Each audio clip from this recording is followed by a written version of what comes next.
Good morning, viewers. You're watching The Savera. I'm Shefali. The conflict in West Asia between Iran, Israel and the United States entered its 8th day on March 7, with fresh missile strikes, drone attacks and air raid reported across several parts of the region. The escalated confrontation, which began on February 28, has now spread beyond direct strikes on Iran and Israel to include attacks and security alerts across Gulf countries. The war intensified after Iran's Supreme Leader Ali Khamenei was reportedly killed in a joint US-Israel airstrike on Tehran during the early phase of the conflict.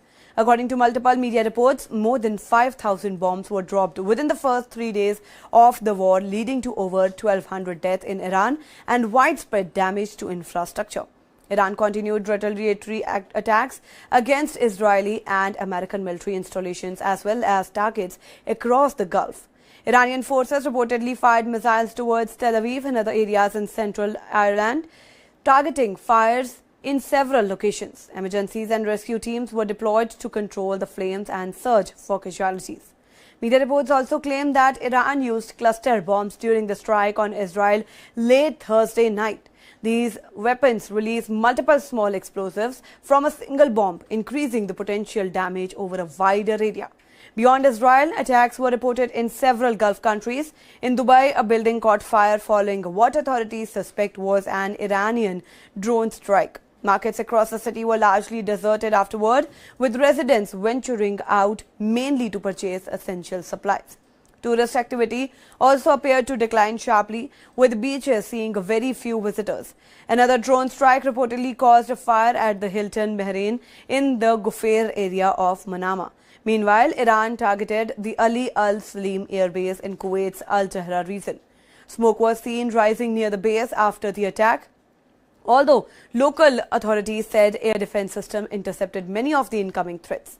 Kuwait's military later confirmed that its air defense system had successfully intercepted 12 Iranian drones and 14 ballistic or cruise missiles launched in multiple waves beginning at dawn. Officials said the intercepts prevented major damage, though falling debris caused limited property losses. Explosions from the intercept operations were heard across several areas in Kuwait, raising public concern as the regional conflict continues to expand. The United States Central Command released footage showing American forces targeting Iranian naval vessels in the Gulf on Thursday. Meanwhile, Israeli airstrikes reportedly struck Basharan airport in Iran, further widening the scope of the military campaign. The conflict has also spilled into neighboring Lebanon, where Israel launched fresh strikes against positions linked to Hezbollah. Thick smoke was seen rising from Beirut's south suburb following the attack. The Israel Defense Forces ordered the evacuation of several neighborhoods in southern Beirut.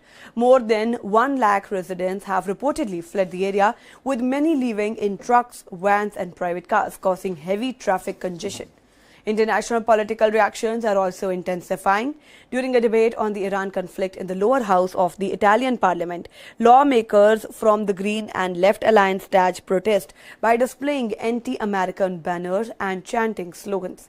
Meanwhile, Donald Trump reiterated a hard-line position on the conflict, stating that there would have been no deal with Iran unless it offers unconditional surrender.